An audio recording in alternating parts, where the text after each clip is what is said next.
a manufacturing company is considering to replace the existing machine with it. So replace means they already have a machine. Okay, so you are going to sell this machine and buy the new machine to improve the efficiency. The useful of the new machine is 5 years following estimated cash flows related to the two machine. Okay, so the cost, current value, residual value, annual operating cost. If the new machine is purchased, an additional working capital of 280 will be required at the beginning of the project and it will be recovered at the end of the project. The required rate of return of the project is 10%. They have given the discounting factors and a schedule comprising of cash inflows and outflows. They are asking the cash flow table, NPV, and the recommendation. Okay, so now a schedule comprising, and this is the schedule comprising the cash flow table, and then I'm going to draw the NPV table, right? So now, okay, the cost of the, now you're going to buy the new machine. So when you're going to buy the new machine, the cost of the new machine is 1000. So this 1000 is a cash outflow in year 0. Okay, then when you're going to replace, okay, with, okay, you're going to replace me, you're going to sell the existing machine and buy the new machine.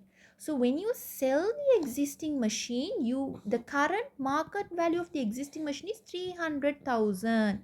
So you, okay, so to buy the new machine, you are going to sell the existing machine for 300,000. So this 300,000 is going to be a cash inflow in your year 0.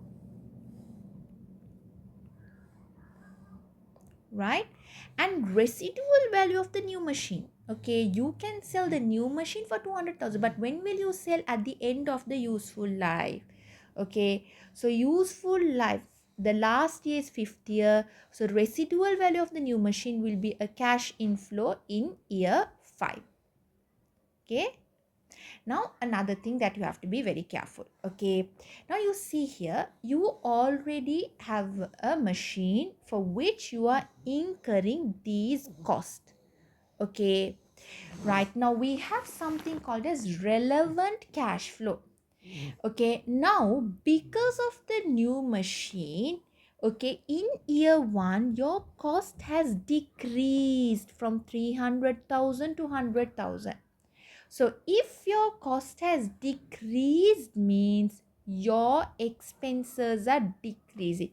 So if expenses are decreasing means less cash is going out. Okay, if less cash is going out, basically it's a saving for you. So because of that, we will consider this as a cash inflow. Earlier you had to spend 300. Now you are spending only 100, means there's 200 with you. So you consider that as a cash inflow. Okay. So decrease in operating expenses of each year will be considered as a cash inflow. Okay. Right. If the new machine is purchased, an additional working capital of 280 will be required, and it will be recovered at the end of the project. So 280 will be initial working capital requirement is a cash outflow, and it will be recovered at the end of the year. It will be a cash inflow. So then you calculate your all the cash flows, take it to your cash flow table, multiply, you will get the present value. Okay, so if it's positive, you accept the project. If it's negative, you are going to reject the project. Now in this question, a company is considering to acquire a new machine which would cost 1,200,000. The expected useful life of the machine is 5 years and its residual value is estimated as 200,000. This machine will be used to manufacture product and its expected annual production is as follows. Now this question has not given us the cash inflows and the cash outflows.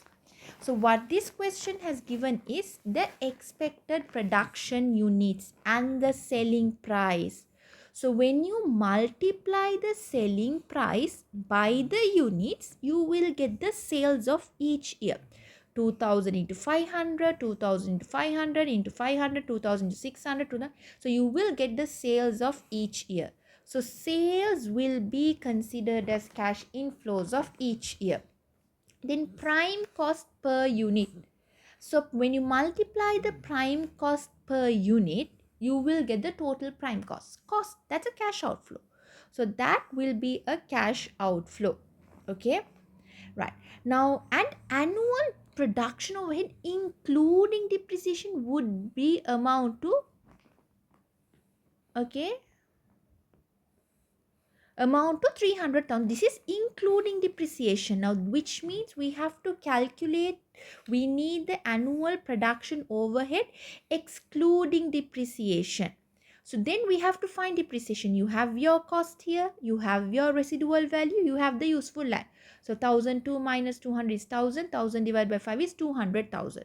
So from 300,000, when you take away 200,000, your production overhead excluding depreciation will be 100. So that 100 will be as a cash outflow. Then you get the net cash flow multiplied by the discounting factor, you will get the NPV. Okay.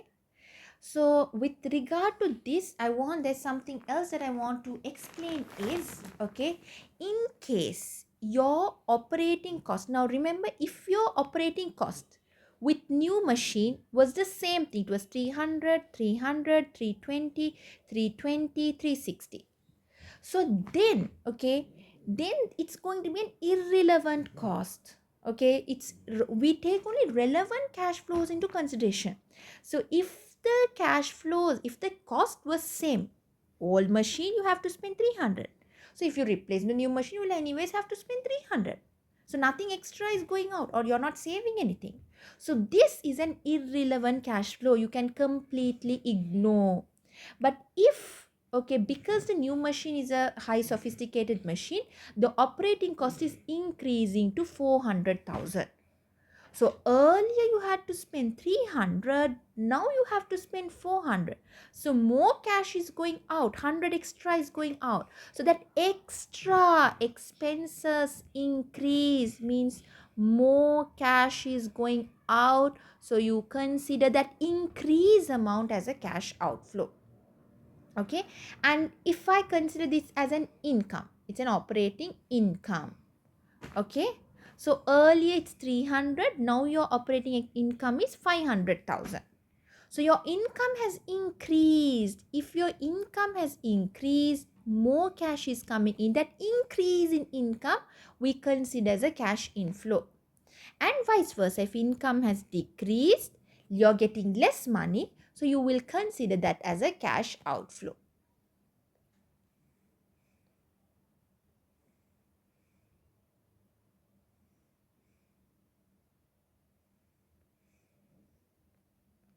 Okay. Then I want to explain about the payback period.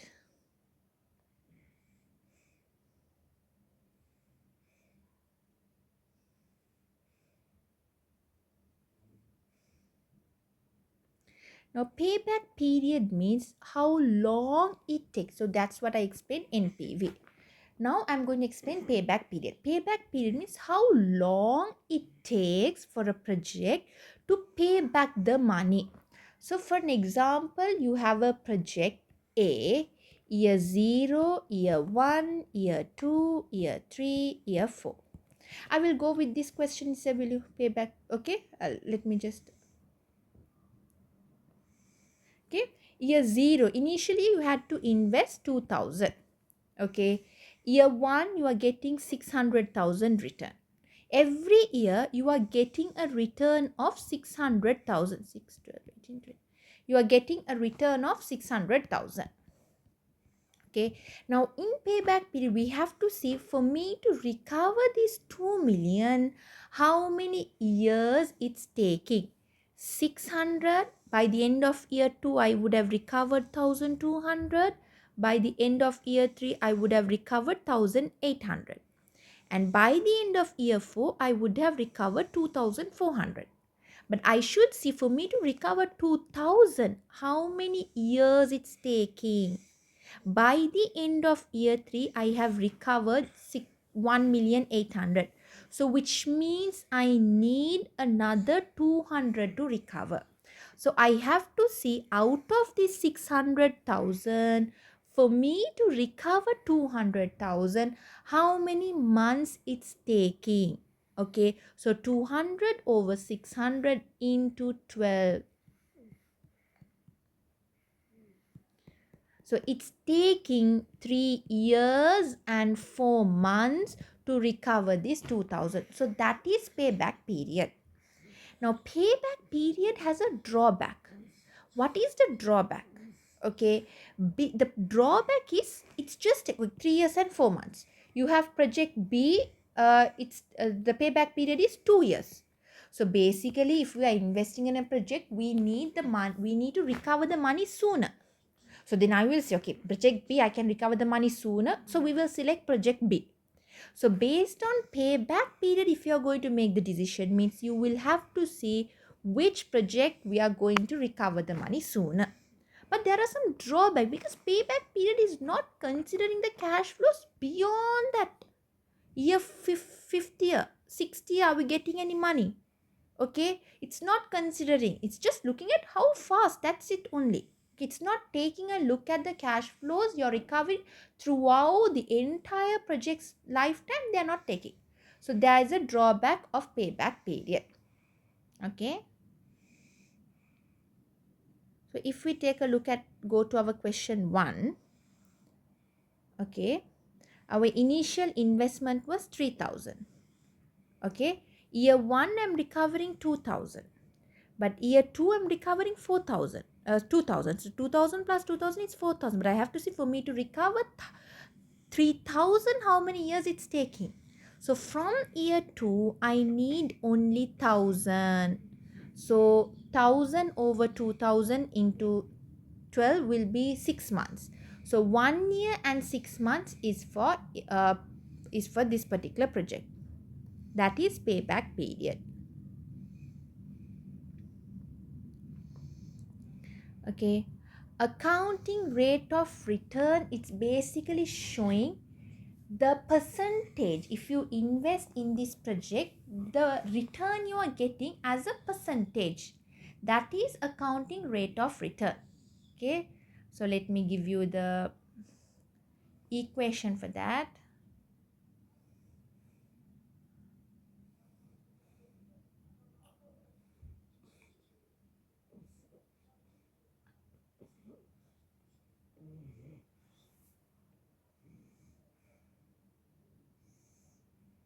Okay, I will WhatsApp you the equation. Okay,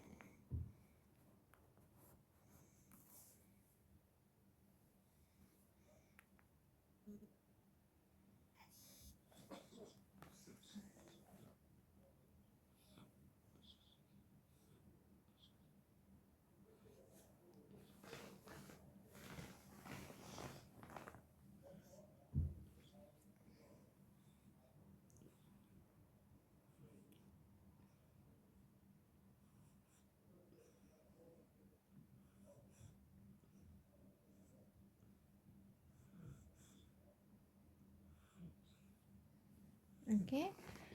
So I have WhatsApped you the equation for accounting rate of return, right?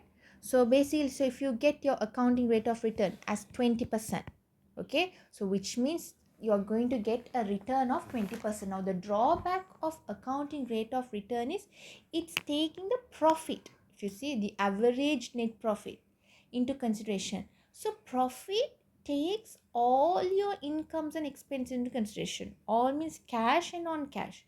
So non-cash stuff can be manipulated. Okay, so because of that, accounting rate of return has, that is the drawback of accounting rate of return. Now I will do one question here. Okay, a company is considering to purchase a machine for use in a new project at a cost of 900,000. The useful life and residual value of this machine are estimated as 5 years and 100,000. The expected annual profit of the project is 200,000 and its only non-cash expenses is depreciation. Okay.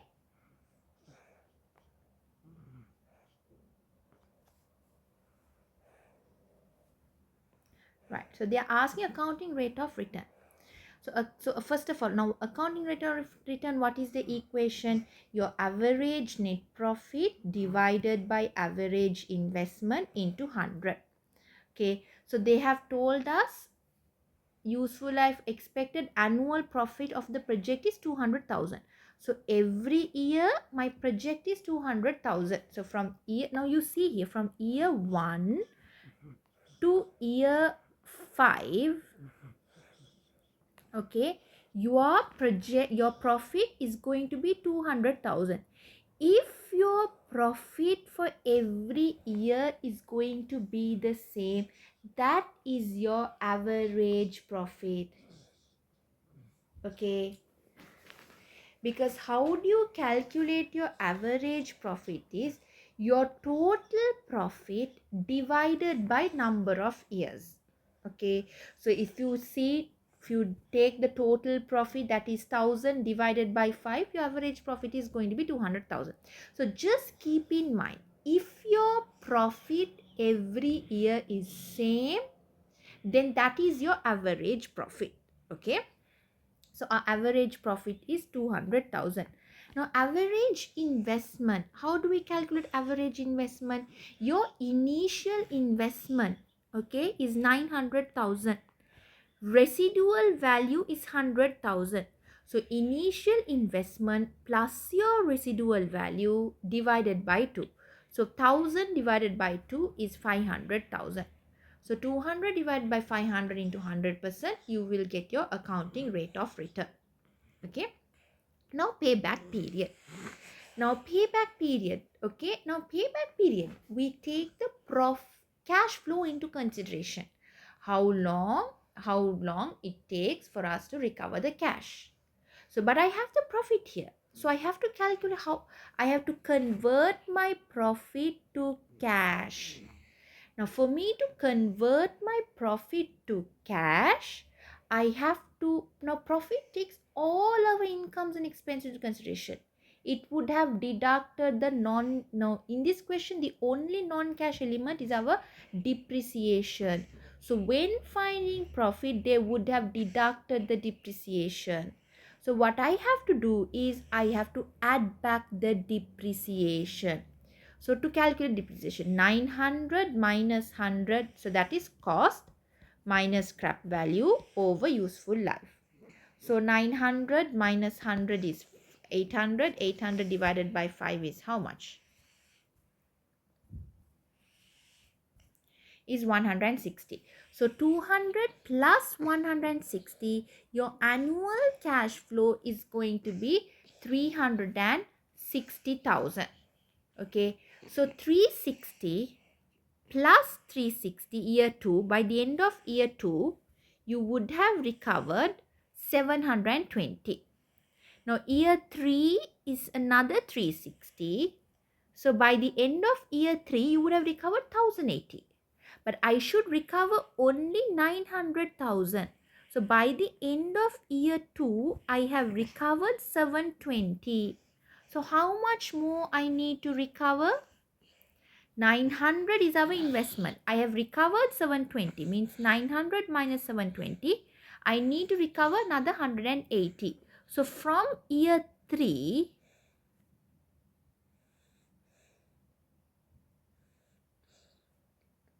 I need to recover 180. So 180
Okay, so because the cash flow is same every year, what you are going to do is your initial investment divided by your cash flow.